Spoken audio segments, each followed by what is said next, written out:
नमस्कार.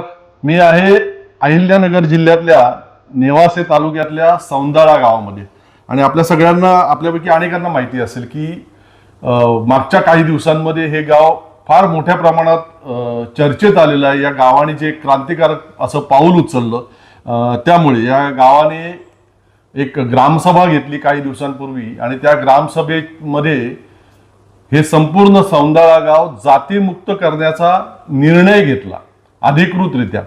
आणि अतिशय क्रांतिकारक असं हे पाऊल आहे आणि त्याची चर्चा केवळ महाराष्ट्रात नव्हे तर अगदी राज्याच्या बाहेर आणि दिल्लीपर्यंत सुद्धा ती चर्चा या निर्णयाची पोचलेली आहे. तर मी या गावचे जे सरपंच आहेत शरदराव आरगडे त्यांच्याशी आपण संवाद साधणारच आहोत. परंतु त्याआधी त्यांचे पिता कॉम्रेड बाबा आरगडे यांची एक मुलाखत पाहिली आणि मला असं वाटलं की मुलाशी बोलण्याच्या आधी आपण या वडिलांशी संवाद साधू. कारण त्यांच्या सरपंचांच्या सुद्धा मी ज्या मुलाखती काही बघितल्या त्याच्यामध्ये त्यांनी नमूद केलं की मला हे जे विचार ही जी रुजवात माझ्यामध्ये झालेली आहे ही माझ्या वडिलांकडून झालेली आणि त्यामुळे म्हटलं की वडिलांशी आधी बोलू आणि मग आपण त्यांच्याशी संवाद साधू. नमस्कार. नमस्कार. खरं म्हणजे असं वाटतं की जो एक तुमच्या पिढीने विचारांचा वारसा आम्हाला दिला पुढच्या पिढ्यांना दिला आणि वैचारिक सुधारणा किंवा प्रबोधन बौद्धिक सगळं जे दिलं सगळ्यांना महाराष्ट्राला त्यामुळे संपूर्ण महाराष्ट्र कधीच जातमुक्त व्हायला हवा होता. बरोबर. आणि एखाद्या गावाने जातपात जर पाळली तर त्याचं बातमी व्हायला पाहिजे होती. बरोबर. आता उलट असं झालंय की सगळीकडे जातीभेद धर्मभेद याला मोठ्या प्रमाणात चालना मिळालेली आहे आणि तुमच्या गावाने मात्र एक वेगळा निर्णय घेतला आणि गाव तुमचं जातीमुक्त राहण्याचा ग्रामसभेने निर्णय घेतला. तुम्ही कसं बघता या सगळ्याकडे? नाही, आम्ही असं पाहतो खरं म्हणजे स्वातंत्र्यानंतर स्वातंत्र्याच्या अगोदर दोन मतप्रवाह होते.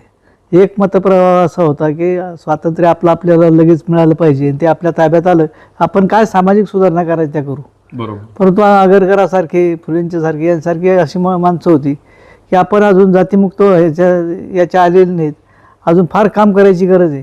तेव्हा इथल्या सगळ्या जाती धर्म याच्याबद्दलच्या ज्या कल्पना आहेत लोकांच्या डोक्यामध्ये त्या एकदा आपण काढून टाकू ही जळमटं सगळी आणि त्यांना स्वातंत्र्य मिळालं मग त्यांना असं काम पडणार नाही, राज्य चांगलं करता येईल. म्हणजे दोन मतप्रवाह असे आहे की एक मतप्रवाह म्हणजे इथं हे करू नका, जातीयता धर्मांधता अंधश्रद्धा पाळू नका आणि दुसरा मतप्रवाह विज्ञानवादी व्हा, वैज्ञानिक दृष्टिकोन बाळगा, त्याप्रमाणे व्यवहार करा असं. तर याचा हा होण्याच्यासाठी स्वातंत्र्य पाहिजे होतं. बरोबर. पण स्वातंत्र्याच्या काळामध्ये जे काय अगोदर करायला पाहिजे जे म्हणतो ते उशीर झाला तर चालेल पण अगोदर समाज सुधारणा करा, पण समाज सुधारणा झाली नाही. आणि नंतरच्या काळामध्ये मिळाल्यावर मग आपण जातीपातीच्या याचे त्याच्या नादी लागून निवडणुकीचा उपयोग. आता खरं म्हणजे लोकशाही म्हणजे काय तर तिचा आत्मा कोणता तर निवडणूक. तुम्ही निवडणूकच नसून टाकली हो. बरोबर, खरी गोष्ट. आता ज्या निवडणुका झाल्या त्याला तुम्ही निवडणुका म्हणू शकता का? कशा म्हणायच्या? आणि ते आपण काय नाही जगजाहीरित्या सगळं बोलतो सगळं करतो. ही परिस्थिती चांगली नाही. जर बापूजी हयात असते आणि ते म्हणले असते एखाद्या उमेदवाराला तुला निवडून तर यायला पाहिजे रे बाबा, जरा काम कर. ते काय काम करू? मग तो जर म्हणला असा मग लोकांना पैसे वाटू का, दारू पाजू का, मटणं खाऊ घालू का, तर बापूजी म्हणले असते की असंच कर. या अपेक्षा नव्हती या मोठ्या लोकांची. तर आपण स्वातंत्र्य मिळाल्याच्या नंतर जे पहिलं काम जाती अंताचं करायला पाहिजे ते केलं नाही आणि त्याच्यामुळे तुम्हाला सांगतो आज हे जे दिवस आलेले ठेपले हे त्याचं खरं कारण आहे. तर आता इथून पुढच्या काळामध्ये सगळ्या समाज सुधारकांनी ज्यांनी जो वसा घेतला ज्यांना असं वाटतं याचा प्रचार आणि प्रसार नीटनेटका केला पाहिजे आणि मोठ्या प्रमाणामध्ये जातीयता धर्मांधता हे गाडलं पाहिजे. पण आता तसं दिसत नाही. आता त्यांचा जोर वाढलेला आहे, ते संघटित झालेले आहेत. नाही तर असं पाहता सांगायचा एकही मनुष्य स्वातंत्र्य काळात नव्हता. स्वातंत्र्यासाठी यांचे प्रयत्न नाहीत आणि ते मात्र आता आम्हाला स्वातंत्र्याचे सर्टिफिकेट वाटायला निघाले का? ही कृती बरोबर नाही ना. पण जे सगळे आदर्श आणि थोर आपले स्वातंत्र्य सेनानी होते, तुम्ही लोक जे सगळे होते स्वातंत्र्य प्राप्तीनंतर सुद्धा देशासाठी सगळे जे झिजले लोक, नेमकं कुठे कमी पडलं सगळं की ज्याच्यामुळे या शक्ती अधिक शिरजोर झाल्या आणि ज्या शक्ती ताकदवान व्हायला पाहिजे होत्या त्या कमजोर झाल्या, असं कशामुळे झालं? हे असं स्वार्थी मतलबी लोकांनी खरं म्हणजे इलेक्शनच वाईट करून टाकलं. नाचला असलं तर निवडणूक नाचली आणि नाचलेल्या निवडणुकीमुळे हे सगळं झालेलं आहे. तेव्हा भर कशावर द्यायला पाहिजे होता, तर निवडणुका मौल्यवान होतील, TN शेषनसारखी माणसं आळा घालतील असं व्हायला पाहिजे होतं. पण तसं झालं नाही. आणि मग निवडून येण्यासाठी काही करायचं त्याने नाचलं सगळे. यांचं सगळं लक्ष सत्तेकडे गेलं आणि सत्तेकरता काही बी करा असं झालं आणि त्यांनी काहीही केलं सत्तेसाठी आणि सत्ता मिळवलेली आहे. अशी आजची प्राप्त परिस्थिती आहे. देशाचा पंतप्रधान कसा असावा, लालबहादूर शास्त्रीसारख्या माणसावर गेल्यानंतर कर्ज निघालं. बरोबर. म्हणजे आज ती परिस्थिती नाही. एकदा निवडून आला की कोट्याधीश होतो, लक्षात येत नाही. तर अशी आजची परिस्थिती आहे. तेव्हा या सगळ्या बाबीचा विचार करून आता पाऊल उचलणं गरजेचं आहे. हे घालवलं पाहिजे, निवडणुका सुधारल्या पाहिजेत, पण वाटत नाही सुधारेल का नाही म्हणून. पण मतलब तुमच्यासारखे स्वातंत्र्य संग्रामापासूनचे लोक जर अशा प्रकारे निराश झाले या सगळ्या परिस्थितीशी, तर कसं काय होणार नाही, देशाचं? आता प्रश्न मुळात असा आहे की या लोकांच्या शक्ती कमकुवत झालेल्या आहेत. आणि तुम्हाला माहीत असेल की तुम्ही जर उठाव करायला लागले तर हल्ले होतात. पूर्वी असं होत नव्हतं. दाभोळ करायचा, कोणाचं काय बांधायला बांधवता का, शिवाला शिव होती का, पानसरेचं कोणाचं तसं, कलबुर्गीचं तसंच झालं आणि तुमच्या गौरी लंकेचं तसंच झालं. मग तुम्ही माणसंच मारायला निघाले तर कसं टिकणार हे? अशी पण कसं आहे, बुभुंक्षित गर्दी पापम, भुकेला माणूस काही पाप जाणत नसतो. तुम्ही जोपर्यंत भाकरीची, बेकारीची, महागाईची चर्चाच करीत नाही आणि ह्या माणसाच्या ज्या 5 मूलभूत गरजा आहेत, अन्न, वस्त्र, निवारा, शिक्षण आणि आरोग्य, याच्यासाठी झटत नाही तर काही मिळणार नाही. एक दिवस कधी हा वर्ग उठाव करील ना, अशी आमची आजही धारणा आहे. म्हणून आम्ही आहे तिथेच. नाही तर नगर जिल्हा म्हणजे डाव्या पुरोगामी लोकांचा आगर होतो. बरोबर. संयुक्त महाराष्ट्राच्या वेळेला फक्त एकच आमदार त्यांचा निवडून आलता, बाळासाहेब बारदे. नाही तर बाकी सगळे डावे पुरोगामी निवडून आलेले होते. आणि कोण आहेत आता जे पुढारपण करतात ते? ही सगळी त्यांची पोरं आहेत. ही त्यांची पोरं आहेत. पण ती वेगळ्या मार्गाला हा, वेगळ्या मार्गाला लागली. मुकुंदराव सारखा माणूस इथं झाला ना, सोपी गोष्ट नाही. त्या मुकुंदराव पाटलाच्या ट्रस्टसाठी मी 20 वर्ष प्रयत्न केला आणि ते आता चांगलं साकारलं. त्यांनी त्यांचं जेवढं वाङ्मय होतं, 57 वर्ष वर्तमानपत्र चालवलं त्यांनी, ते सगळ्याचे सगळं वाङ्मय आम्ही छापून काढलेलं आहे. आता जवळजवळ 40 लोकांनी PhD केली मुकुंदराव पाटलावर. हां, तर ते तुमच्यासारख्याने तिथं जाऊनही प्रयत्न पाहिलं पाहिजे ते सगळं. आणि तिथं आता म्हणजे पूर्ण देशातून लोक येतात, ते सगळे आस्वाद घेतात. असं काही काही ठिकाणी आता ही जी बलस्थानं आहेत ही आपण मोठी केली पाहिजेत, हे लोकांपर्यंत नेऊन घातली पाहिजेत. म्हणजे लोकांना माहिती होईल की बा हे असं आहे तसं आहे. पण लोकांना दारिद्र्य निर्मूलनासाठी काय करावं ज्ञान भानच नाही, किंवा त्यांच्याकडे काही कृती कार्यक्रम नाही. आणि त्याच्यामुळे ही माणसं गोंधळलेली आहेत, काय करावं काय करू नये. पण तरी देखील आम्हाला असं वाटतं की एक दिवस काही का असताना हा समूह उठेल आणि या धनदांडग्या आणि भ्रष्ट करप्ट लोकांच्या मुकाबला करेल असं वाटतं. पण मग हे त्या दृष्टीने टाकलेलं पहिलं पाऊल असावं तुमच्या ग्रामपंचायतीचं, ग्रामसभेने जो निर्णय घेतला त्याचं, की त्या दृष्टीने वाटचाल करायला? आता प्रश्न मुळात असा आहे, जात नष्ट झाल्याशिवाय दारिद्र्य नष्ट होणार नाही. अगदी काळ्या दगडावरची रेग आहे. माणसाला त्याच्या वैयक्तिक बाबतीत काही बोललं तर वाईट वाटत नाही, पण जातीबद्दल बोललं की त्याचं डोकं उठतं. म्हणजे त्याला तुम्ही पुरोगामी डावा विचारच सांगितला नाही. आता ते सगळं अडकून पडले पोथीसारखं. खरं त्याचा अभ्यास करायला पाहिजे, ते वाचायला पाहिजे तरुणाने. शाळेमध्ये त्याचं शिक्षण दिलं पाहिजे. पण शाळेत आता मार्क्स नाही राहिला नाही, लिनिंग राहिला नाही, ही अवस्था आहे शाळेच्या याच्यामध्ये. त्यांनी त्याच्यातही सनातनवाद घातला आहे. आणि ते आता शिक्षणही बदलायला निघाले, शाळा बदलायला निघाले. ही चांगली गोष्ट नाही ना. म्हणजे त्यांना त्यांच्या विचाराचा गोंधळच करून टाकायचा आहे सगळा. आणि आता तुम्हाला सांगतो की जर हे पुढं जायचं असलं तर जी कोण जुनी जाणती असतील ती अधिक तरुण यांना एकत्र करून ते केलं पाहिजे. ते करायची गरज आहे. असं केलं तर होईल बरं. पण आता तुम्ही एक उदाहरण सांगितलं मुकुंदरावांच्या वरती PhD करणाऱ्या लोकांचं म्हणा. महाराष्ट्राच्या वेगवेगळ्या भागामध्ये अनेक तरुण अशा प्रकारे म्हणजे त्यांना जसं झेपेल त्या पद्धतीने सामाजिक कार्यामध्ये स्वतःचं योगदान देत आहेत हो. आणि तुमच्यासारख्या लोकांचे विचार पुढे आणण्याच्या दृष्टीनं त्यांना जे शक्य असेल ते करतात. थोडी तरी आशा आपण ठेवू शकतो की नाही या नाही, सगळ्या? आशा ठेवू शकतो, कारण कसं आहे, शेवटी काही झालं तरी मानवाच्या 5 मूलभूत गरजा भागवायच्या असल्या तर या आता जे चाललंय या गोष्टी भागू शकत नाहीत. हम्म. तर तुम्हाला विचारच पेरावा लागेल, समतेचा संदेशच द्यावा लागेल, समाजवादाकडेच जावं लागेल, तसं काही होणार नाही. तर त्याच्यासाठी आपल्याला काय काय करता येईल आणि त्या विचाराची माणसं कशी जमा करता येतील. आता माझा प्रयत्न होता, रामदास कायकडी जे आहेत, खरं म्हणजे तुम्हाला सांगतो की बा, कीर्तन हे माध्यम असं आहे ते सगळ्यांना आवडतं आणि तिथं गर्दी होते, लोक बरोबर. जमतात. बरोबर. एखादा इंदुरीकर सोडून द्या, नुसता हसून खिदळून उथळपणाने मांडणारा, पण काही चांगली चांगली माणसं आहेत अभ्यास करून मांडणारी. तर रामदास कायकडेंना मी असं म्हणलो होतो की वा, आपल्या विचाराचे असे लोक एकत्र करा आणि याच्यामध्ये जी आता भटशाही घुसलेली आहे तिला जरा दूर कसं करता येईल ते पहा, त्यासाठी प्रयत्न करा. तर आमच्या 2-3 बैठका पण झाल्या होत्या महाराष्ट्रातून. बुवा अशी जी आहेत, पण ज्ञानेश्वर महाराज वाबळे असेल, तुम्ही म्हणले ते बिडगर असतील, बंडगर आहेत. हा.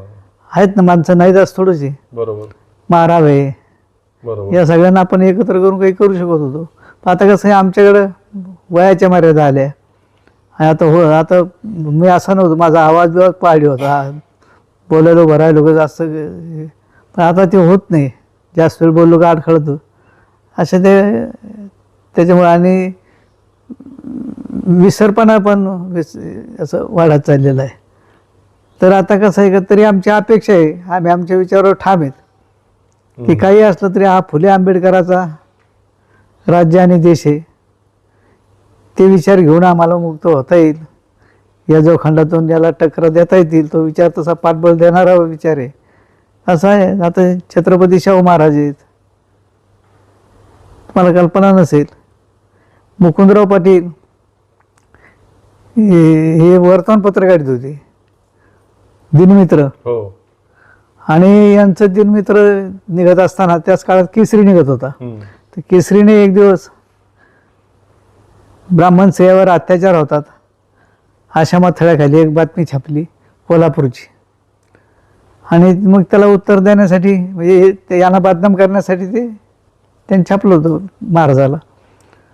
मग बाकीच्या लोकांनी विचार केला उत्तर देण्याचं, पण काही जमलं नाही. मुकुंदराव पाटलांनी असं उत्तर दिलं किंवा केसरीकरांना असं म्हणायचं आहे का कोल्हापुरामध्ये एकही ब्राह्मण स्त्री शुद्ध राहिली नाही, आणि त्याच्यामुळं ते वर्तमानपत्र हातात पडलं, महाराजांनी असं कपाळाला लावलं, अरे म्हणे सब सोनार की नाही एकच लोहार की. आणि त्याच्यानंतर परत त्यांनी टीका केली नाही त्याच्यावर, असं ते घडलं. तर कसं आहे का तुम्हाला सांगतो, हा त्याच्यानंतर पुढं अशी हकीकत घडली की महाराजांनी तार केली आणि त्यांना बोलून घेतलं. हे कोल्हापूरला गेले, तिथं 8 दिवस राहिले आणि त्यांना म्हणले इथं राहा तुम्ही. ते म्हणले नाही, माझं तिकडंच आहे सगळं, मी ज्यांच्यासाठी काम करतो ती माणसंही तिकडंच आहेत, ती गरीब आहेत, दारिद्र्य आहेत, मला त्यांच्यासाठी काम करायचं आहे, मी आलो इथपर्यंत, ठीक आहे. तर त्यांना 21 घोड्याच्या गाडीतून मिरवणूक काढली होती कोल्हापुरात मुकुंदराव पाटलाची. एवढा मोठा माणूस, परंतु त्याचं काही एक राहिलेलं नव्हतं. ही ती जी पुस्तकं आहेत तर ती सगळी त्यांनी लिहिलेले पुस्तकं, अंक, दिनमित्राचे अंक छपरात ठेवले होते 5-8. तिथं गेलं का जीव तुटायचा, म्हणलं एखाद्या बामणाने जर विचार केला काढ लावून दिली काय करा, म्हणून आग्रह धरला त्यांच्या घरच्यांच्याकडं. त्याने मी साथ दिली आणि असं करून ते मग आम्ही महाराष्ट्रभर सगळ्याकडे हिंडलो फिरलो, डाव्या परवा अनेक मोठमोठे लोक तिथं आणले, अनेकांनी भेटी दिल्या. तर या असे जे संस्थान आहेत ना, ते याला जपलं पाहिजे, याला वाढवलं पाहिजे. पण मग हा वारसा पुढच्या पिढ्यांमध्ये रुजवण्यामध्ये शासन यंत्रणा म्हणा किंवा एकूणच सामाजिक नाही, शासन यंत्रणा करणारच नाही. नाही, पूर्वीची सुद्धा हे तर नाहीच करणार. पूर्वीच्याने तर काही केलं नाही ना. आता त्याच्यामध्ये कसं आहे का, काही लोकांनी धाडसही केलं पाहिजे. आता मी 2 मुलांची लग्न सत्यशोधक पद्धतीने केली, मुंडोळी नाही, बाशिंग नाही, हळद नाही, मंगलाष्टकं नाहीत बटळलेली.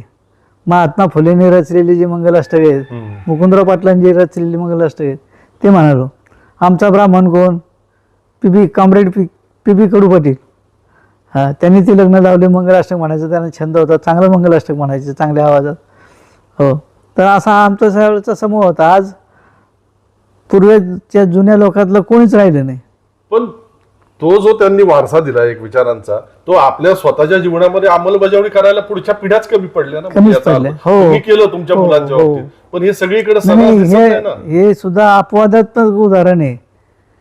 हा, आणि ते आता आजही माझ्याकडे 1,500-2,000 हजार पुस्तकांची लायब्ररी आहे.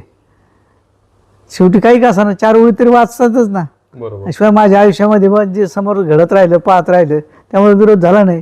तिथं दुसऱ्या एखाद्याने सत्यशोधक लग्न करायला विरोध केला असता. वडील वारले तर देहदान करून टाकलं. अच्छा. हो, एवढं धाडस कोण करतं? मला विरोध झाला, पण विरोध करणाऱ्याने तोंडावर केला नाही. शनी शिंगणापूरचं आंदोलन मीच केलं ना पहिल्यांदा. 20 वर्षापूर्वी स्त्री पुरुष समतेच्या बाबतीमध्ये ते आंदोलन होतं. पण 20 वर्षापूर्वी म्हणजे कित्येक वर्ष झाले तेव्हा तुम्ही तो लढा केला त्या समतेसाठी किंवा स्त्रियांना दर्शनाचा अधिकार देण्यासाठी वगैरे. त्याच्यानंतरच्या काळात आता म्हणजे काही महिन्यांपूर्वी मला वाटतं गेल्या वर्षी वगैरे तिथले अनेक भ्रष्टाचार उघडकीला आले देवस्थानाचे. फार मोठ्या प्रमाणात. आता त्यानंतर काही जेलमध्ये पण गेले तिथले काही ट्रस्टी किंवा तिथले व्यवस्थापनातले अधिकारी वगैरे. पण लोकांची गर्दी काही कमी होत नाही. नाही हे म्हणजे काय नाही, ते आता कसं आहे, लोकांच्या पगडा जो डोक्यात बसलेला आहे ना, तो जायलाच तयार नाही. आणि तो पगडा घालवायचा असला तर त्याला अभ्यासाशिवाय मार्ग नाही. आता या मोबाईलनं अभ्यासाचं फार वाटोळ करून टाकलं. आता आमच्या गावात नाही निर्णय घेतला 6 वाजता भोंगा वाजवायचा आणि मग ते पोराने अभ्यास घ्यायचा 2 तास तेवढं तेवढ्याच्यात त्यात काही करण्यात करतील बा, प्रयत्न आहे तो. आता अशाच प्रकारचे प्रयत्न का व्हायना, पण करायला पाहिजे. आता याच गावाचं पाहून जर शेजारच्या गावाने असं केलं तर ठीक आहे, काही हरकत नाही. पण अजून हे काही पुढे येत नाही, यावही वाटत नाही. येतील. हे तुमचे प्रयत्न वाया जाणार नाही एवढ्यासाठी सांगतो की ज्या मोठ्या प्रमाणात चर्चा सुरू झालेली आहे महाराष्ट्रामध्ये, म्हणजे तुमच्यापर्यंत किती पोहोचलं मला माहिती नाही, पण प्रचंड मोठी चर्चा चालू आहे. आणि याच्यातनं 100-200 नाही, पण 5-50 गावं निश्चितपणे प्रेरणा घेतील असं मला पूर्ण विश्वास वाटतो. फार चांगलं झालं. आणि आता खूप आणि कुणीतरी पुढं जावंच लागतं, कुणीतरी पुढं व्हावंच लागतं. तसं होत नाही. आता तुम्ही विचार करा, सत्यशोधक लग्न करायचं तर त्याचे लोकांनी पत्र काढे माझ्या विरोधात.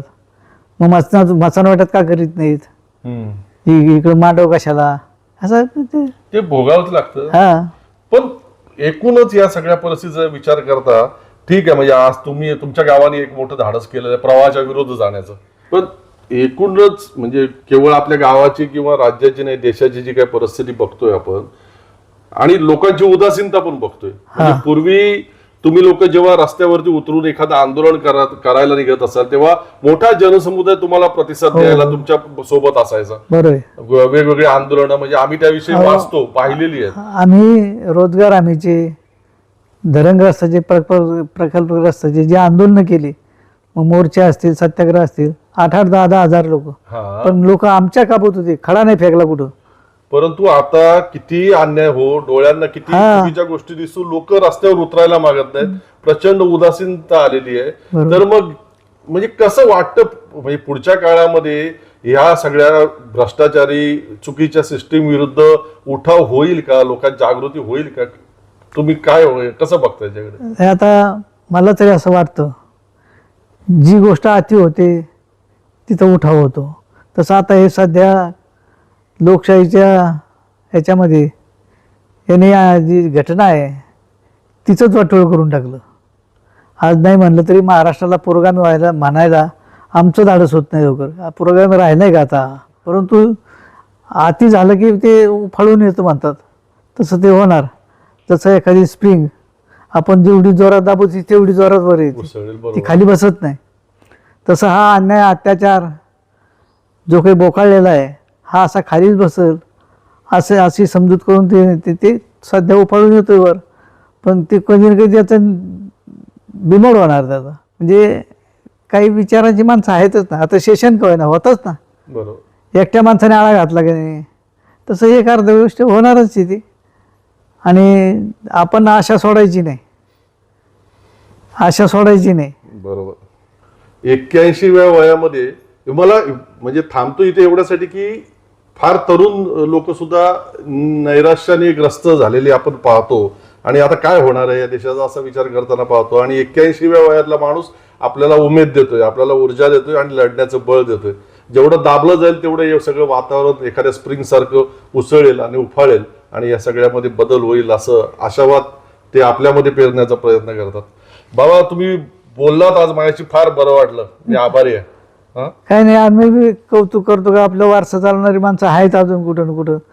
काही ना काही अशी एखादी घटना घडली तर ते धावून जातात, पाहतात, येतात, करतात. चांगली गोष्ट आहे.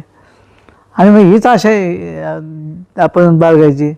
जसं आता तुम्ही ठाण्याहून आले, तुम्हाला काय निमंत्रण होतं कोणाचं, पण नाही. तुम्हाला बाबा वाटलं बा अरे हा असं असं आहे, आपण गेलं पाहिजे. अशी माणसं आहेत ना, नाहीत अशी. ठीक आहे. ठीक आहे.